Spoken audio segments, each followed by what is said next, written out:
How's it going, everybody? Moses here, bringing you another Path of Exile video guide for a new build I made. This time it is a BladeFall Disintegrator Scion. So BladeFall is the skill I'm using. Basically it will shower these rain of, well, weapons that deal physical damage and basically just shatter and destroy everything in its path. BladeFall is a very nice skill. This build can be used with basically every physical type of spell, such as Glacial Cascade or Ethereal Knives. If you wanted to do something like this, it will perfectly work just fine. Personally, we just made a Glacial Cascade self-cast Elementalist, so that is the reason why I decided not to go for Glacial Cascade. And Ethereal Knives, personally, not my favorite type of skill, so I went with BladeFall. First time I'm doing any BladeFall character, and it feels absolutely amazing. The character is level 89, currently 6.7 thousand life, and yeah, let's get into it and talk about the build. So first and foremost, the Disintegrator. This drops off of a red Elder, not Uber, just normal Elder, and is a very underrated weapon. Let's talk about it. Basically, it will add a bunch of physical damage to either attacks or spells. I decided to go with the spell route. It will add, it says 376 to 400 to 568 to 600. I picked up this one with basically 392 to 600 physical damage to spells, which is an insane amount. Just to give you an example here, BladeFall itself will deal 457 to 685 at level 22. I got a 21 BladeFall spell with +1 from the body armor, Shaper body armor, and this will essentially double the amount of damage this spell will deal. So a huge damage bonus for the spell. On top of that, every time you use a skill, you have a 25% chance of gaining a siphoning charge, which will do several effects.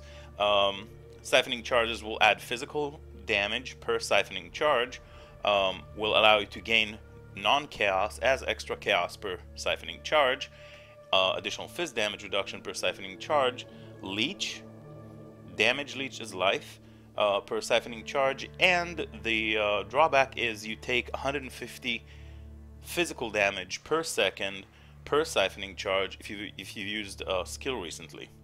This basically means that yeah, and you can also stack a number of siphoning charges based on how many Shaper or Elder items you have. You get +1 to maximum siphoning charge per Elder or Shaper item equipped.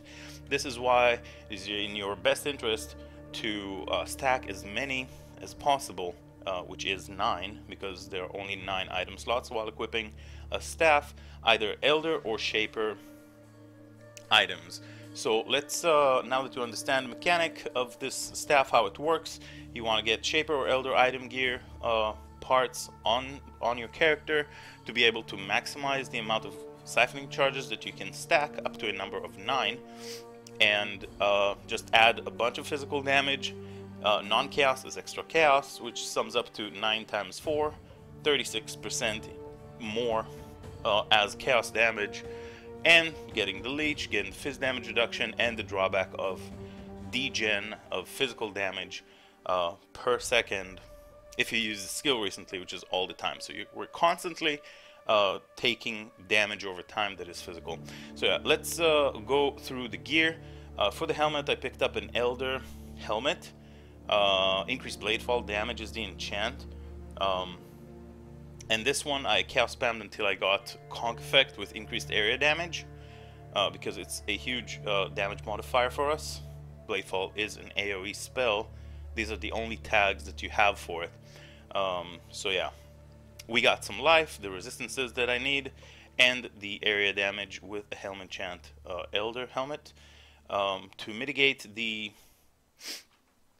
degen, I also picked up a Shaper's Marble Amulet, which gives us 1.6% of life regenerated per second. I chaos spammed this until I got some life mana, well, you can see the result. Cast speed, physical as extra lightning, which is huge for us because pure physical, and this is a great way of scaling our damage. And I was able to craft with an open suffix, maximum roll of a crit chance roll over here. The body armor, I picked up a Shaper's Glorious Plate that gives us +1 level of active skill gems, big life roll, fire res, and spells have 2 crit chance. This is a flat bonus that will be added to the base 6% of BladeFall. So instead of 6%, we'll have 6.95 to the BladeFall, and then all the crit multiplier will be then multiplied by this number. It works the same way as a Watcher's Eye with 2 crit chance while affected by hatred, for example, which I'm planning on picking up later. At the moment it's cost like 7 exalts, and we spent quite a bit on this character already. Left me a bit broke. Basically, yeah, these are the kind of things that we're looking for. So again, Shaper chest with the crit and +1, some life resists, body armor. Over here on the gloves, I just wanted the Shaper gloves with cast speed. Slower projectile is irrelevant for this build, but socketed by level, socketed gems are supported by level 18 faster casting, gives us the hybrid roll of increased cast speed.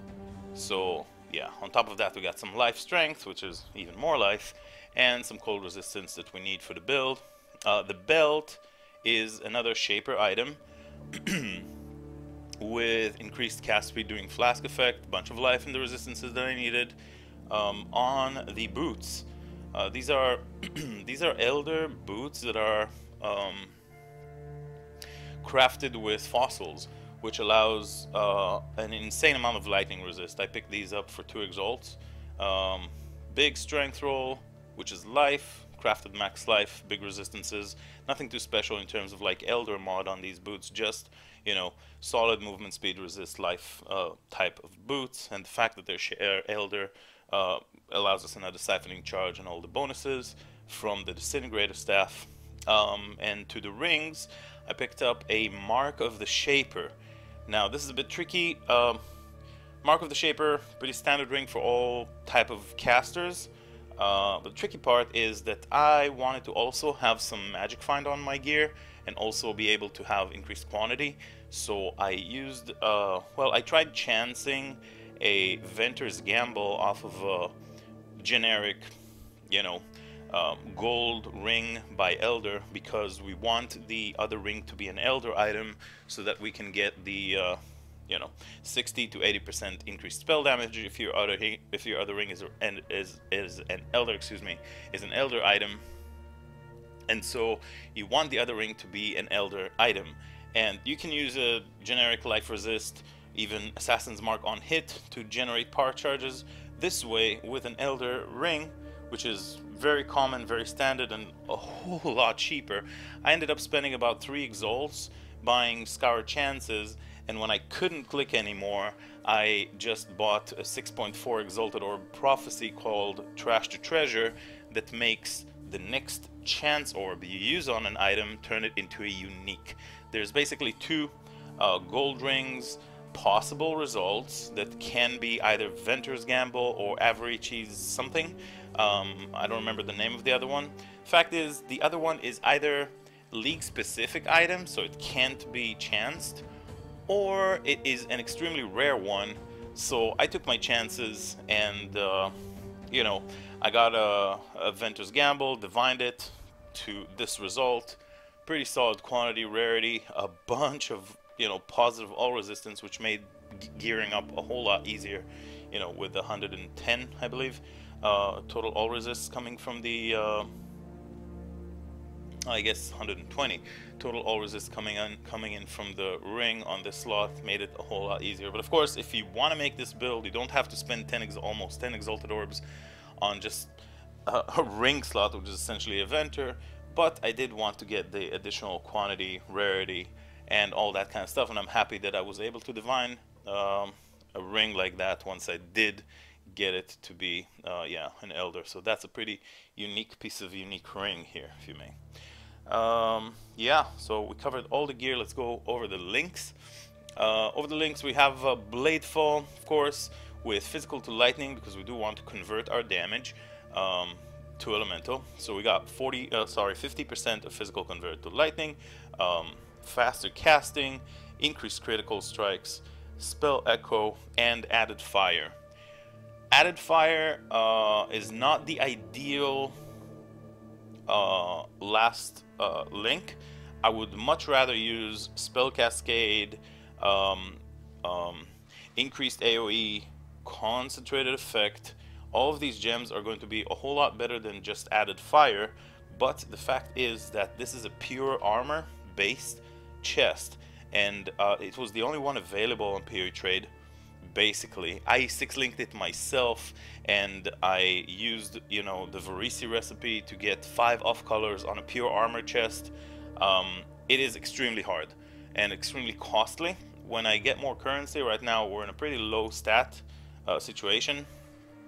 I only have 8 exalted orbs at this point, and I assume that something like this will cost me anywhere between, I don't know, 6 to 10 exalted orbs to, you know, just get chromes, not chromes, but like the Varisi recipe with the jewelers, trying to get the last socket here to be blue. But essentially you're looking for 1 green, 5 blue. So if you can get it on a, you know, pure energy shield or energy shield evasion body armor, or even armor evasion, even armor energy shield body armor, it will be a whole lot easier to get than a pure glorious blade. This is very oriented with strength and red sockets. To get, you know, 6 off colors is pretty hard. So again, links are Fizz to Lightning, faster casting, increased crit, BladeFall, spell echo, and over here ideally instead of added fire, ink AoE conk effect for single target, or just, you know, map clearing. And if you have a lot of damage, then spell cascade will be huge, because it will just cover everything in, you know, in BladeFalls. Right now, this is what I'm using. Later on, I will consider changing and turn it into another blue socket. Over here, I got the good old 4-link to generate our power charges. I love this setup with the Orb of Storms, power charge on crit, chain, and blind. It's absolutely awesome. Over here, we got some golems. Warlord's Mark Blasphemy is the way that we leech mana. That's pretty much the only way of getting mana in a build like this.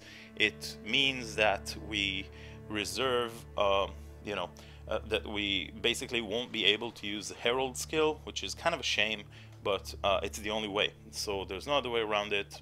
Warlord's Mark Blasphemy. If you guys think of it, because I spent some time thinking, trying to figure out ways to, you know, not use a mana flask, and still, you know, mana flask will kind of be like pretty bad either way, but, you know, a way to get rid of this blasphemy necessity with Warlord's Mark. If you find a way, please let me know in the comments. I would love to know, and I will make an improvement. But until that happens, I just don't see any other way to get your mana back. And pure regen is just not enough.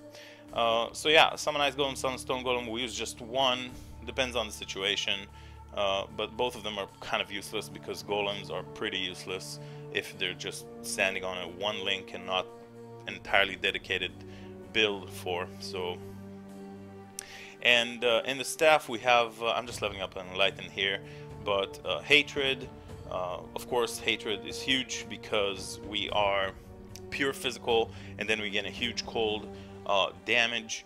And over here we got Blood Rage to generate frenzy charges. We got Flame Dash, faster casting, Arcane Surge. Solid setup overall. As you guys know, we get the Arcane Surge by using Flame Dash, and Flame Dash was revamped, so now it has very little short cooldown and is very smooth movement skill. Overall, let's after talking about that, let's go over the Flask, which I just got standard staunching, fizz damage reduction with warding, a base ult Flask, diamond of heat over here to get lucky critting and mitigate freezes, I amazingly was able to balance. It took me about 100 divine orbs. Holy hell, it was expensive, but we did get Wise Oak triple balance with 83 to max all resist, which is kind of strong because this is basically the only elemental penetration form that we actually have. 15% of damage is then penetrating the monster's resistances, you know, 83, so it will be lightning, cold, and fire, and currently we are dealing lightning, cold, and fire. Small portion of physical because we are only converting 90% of our damage and not a full 100, so there is still a small portion of physical, but as you can see from the damage up to 4.6k cold, up to 2.7k fire, and 6.1k lightning damage. So elemental penetration is extremely important for us, and this is the only way for us to get it with the Scion combo ascendancies that I've chosen.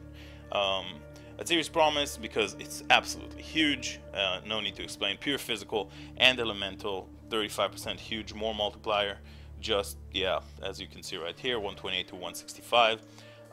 And these are the flasks that we're using at this point. Let's talk about tree and jewels. Gameplay in the end, guys, okay? Gameplay in the end. I know it's a bit of a mouthful, but I mean, this build took me a bit to plan, and it takes some time to explain, so bear with me here, guys. Okay, so we are Scion. The main reason we are Scion is to be able to, you know, well, a lot of reasons, but the main reason I chose Slayer is to be able to mitigate that 150 damage per second per siphoning charge with 9 siphoning charges off of 9 Shaper or Elder item equipped. We then will take 1,350 physical damage per second every second if we use a skill recently, which means all the time. That degen exists.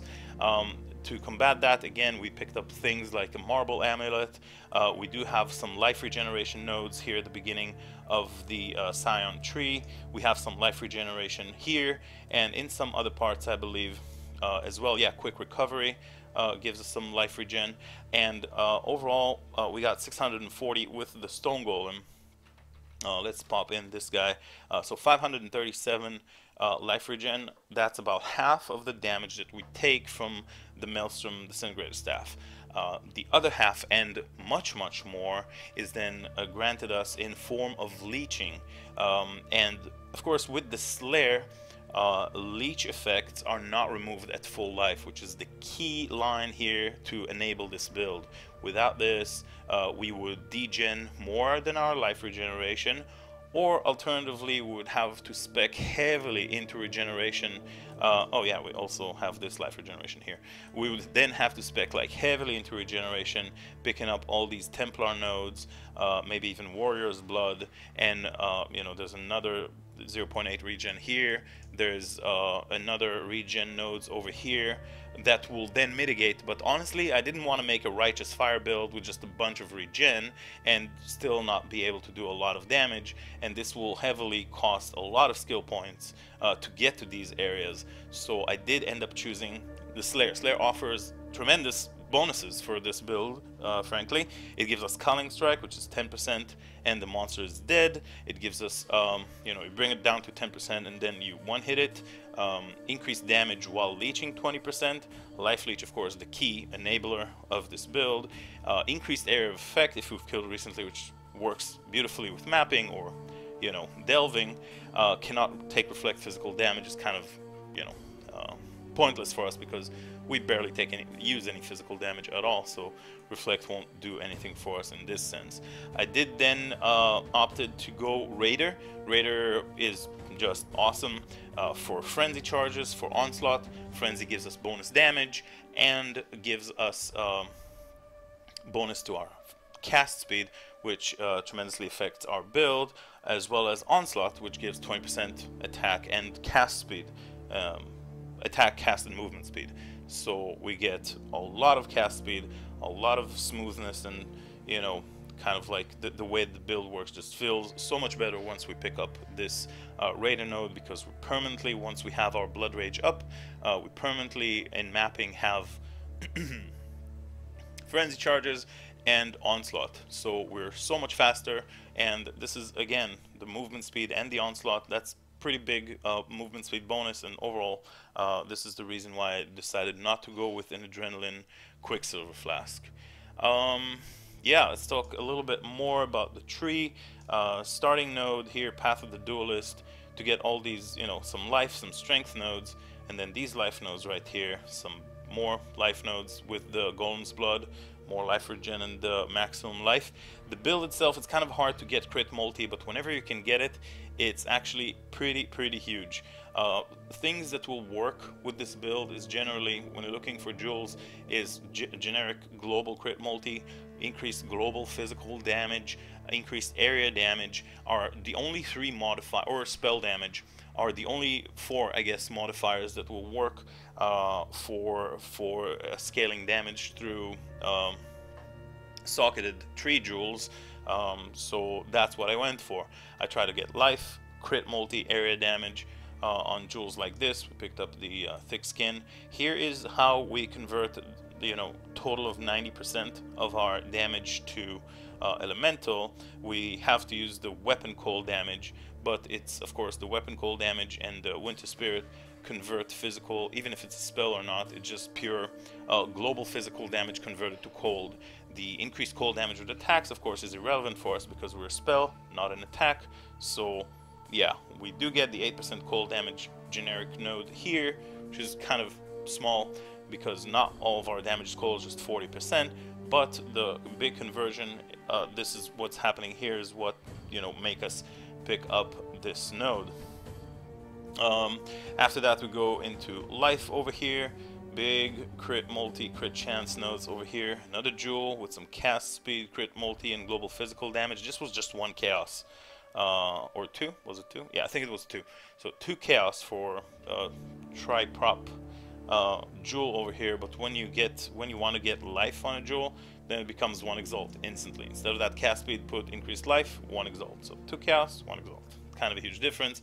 I went with a cheap one over here. Acrobatics, considering to go into phase acro later on. Thinking about it, not sure. Yeah, over here we got the Shadow Tree. I went with Fangs of the Viper for the global fizz damage and movement speed, fizz damage, and Will of Blades for the crit chance global fizz damage. Nullification, or resist life, cold hard calculation for the spell damage, and crit of shadow, increased damage, increased crit, some more life nodes. And yeah, from the Scion starting point, we go into the life regen. Again, a jewel with global fizz, crit, and max life. Constitution, another jewel here with fizz damage, crit multi, and cast speed. Quick recovery, witch life, witch crits, and spell crits.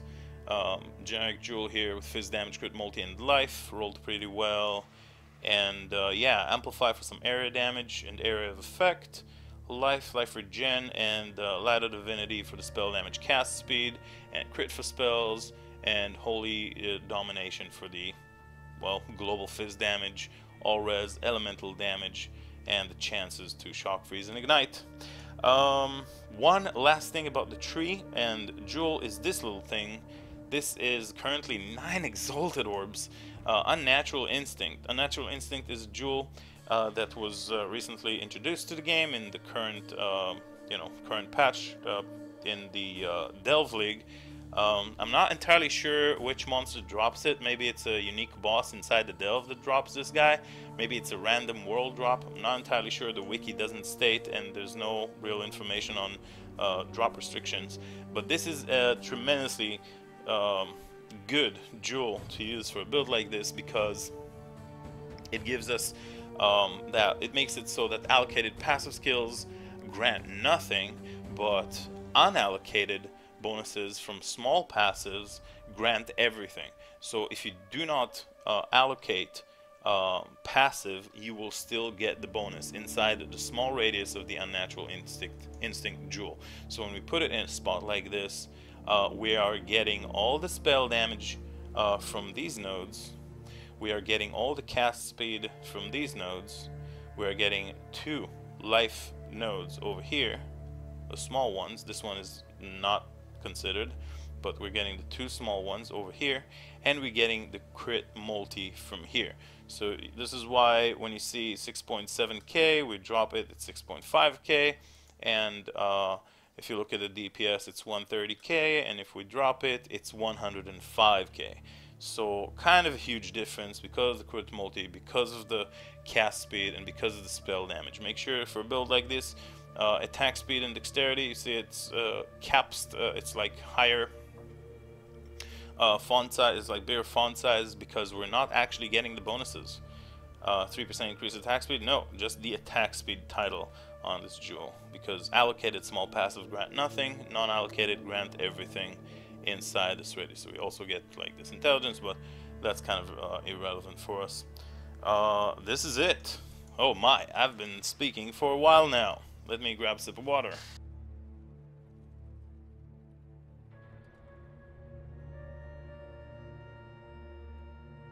Oh man, so far it's been a pleasure to level up. I leveled up as a... Sorry. So far this has been a pleasure to level up. I leveled up as a double poet spell caster, just generic. I went for leveling, you know, the shadow area, the witches area, the Templar area, all starting from here, and then kind of like going and spreading out, grab the acro and all that kind of stuff. Leveling up with poet spells was super easy. I went with I believe it was BladeFall and Glacial Cascade, the spells I was leveling with, and it worked out just fine. Double poet spells, and I leveled up, and basically in a matter of 4 hours I was able, about 4.5, 5 hours, I was able to reach Act 9. When I was in Act 9, I basically delved with the 2,500 sulfite I gained, and then from that point on I just used up all my sulfite. I reached level 74, I believe, from 56 or something inside the mines. I reached around 74, and then all I needed to do is reach level 80 to be able to change to Mark of the Shaper and to actually equip all the gears that that I needed for the build. So Mark of the Shaper required is level 80. That's what I had to do.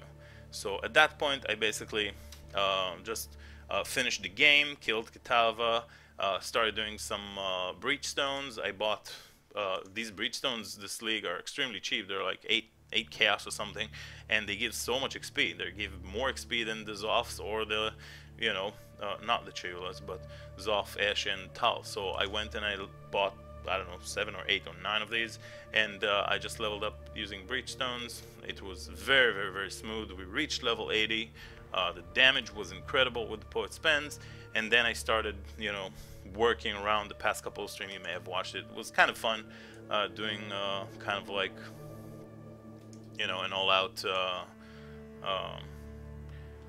like planning and revamping and modifying the tree and the gear and the resist to be able to make all those things happen. So yeah, it's time to show you guys some gameplay. I have a 7.5k sulfite right now. So yeah, you pop the pristine GG. You pop the Orb of Storms, and everything then will have a chance to be blinded.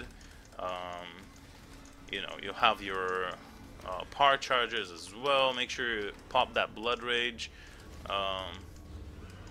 Blood Rage is very, very, very important. Oh, monsters penetrate the resistance here. 12% pierce. So let's hope I don't just die. Wise Oak is helping us mitigate elemental damage, but you know, with monsters elemental damage penetration, we can die. I mean, this is definitely not an invincible character. We have died, but overall, I'm very, very, very happy with you know, the way this character is performing. The clear speed is very, very smooth. Everything gets shattered. We, however, don't have a Herald, which is kind of a bummer because Herald makes everything look so much prettier. But I mean, it is what it is, and that's what we have to work with. Oh yeah, of course I added There is a cast when damage setup. Yeah, cast when damage setup on my helmet. Cast when damage taken with increased duration, Immortal Call, and Val Righteous Fire. Val Righteous Fire needs to be ooh, 1x. Nah. If I post it for 2, not selling for 1. Anyways, Val Righteous Fire is a huge bonus, a more spell damage bonus for us.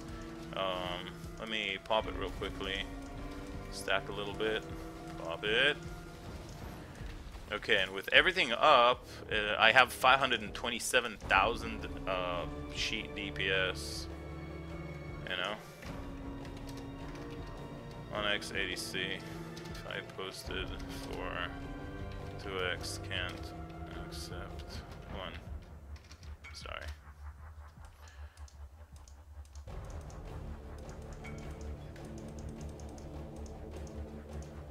Alright, let's go get some more monies. Oh.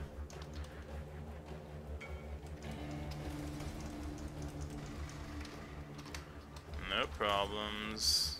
He figured he's gonna try. I feel just fine to decline. But yeah, we are basically the lowest we've been in a long time with this character, because I ended up using a lot of divine orbs, like a whole lot of divine orbs and exalted orbs, and just basically we had about 150-ish, 130 divine orbs and about 40 exalts and about 1,000 chaos, and we're in a pretty bad spot right now in terms of you know, in terms of currency. But you know, we have a character, we're gonna farm, we got Venter's Gamble, and things are gonna drop and we're gonna be okay. I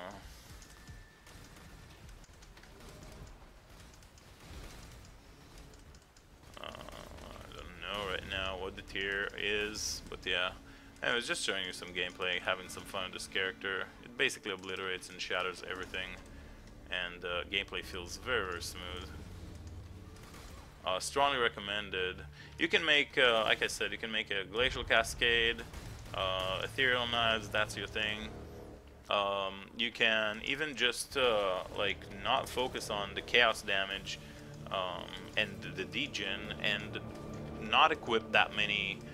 You know, if you just have regular leech, you don't even have to go Slayer with the overleeching effects. You know. What is happening here? There's some mods. The thing is, like, the mods change every time. I don't really bother too much to read it, but sometimes, like, mods that are a bit difficult, even more to say, impossible to handle, are things like no leech. You can't deal with no leech. It is, you know, you have to leech. Less recovery, not a good idea. Reflect Elemental, impossible. No regen, impossible. Vulnerability makes things a lot harder, because when your warding flask effect runs out, you're placed in kind of a weird spot, and yeah, you will degen quite a bit and you will die, so pay attention to stuff like that. Also, there's like monsters that leave like all these little, what they're called, little zombies that we just had. They leave a trail of like chaos cloud after they die, and kind of dangerous, so you better pay attention to that kind of stuff. Far too much baggage. Well, I hope you guys enjoyed it. This was the build, this was the guide. I know it's been quite long, 34-minute video, holy shit, but hey, I had fun, hope you guys did too, and the character is absolutely amazing. And if you have the money, I strongly recommend you to give it a shot, because it's a very unique type of you know, character, and I've been having a blast with it. Currently level 89, we're going to level it up a little more, and see how it goes. We're gonna kill some guardians, shaper and all that stuff, you know, elder for you guys, and maybe we'll have some videos of that later on, but you're more than welcome to join the stream. I'm gonna start the stream right now, as a matter of fact, and thank you very much for watching. I'll see you guys there.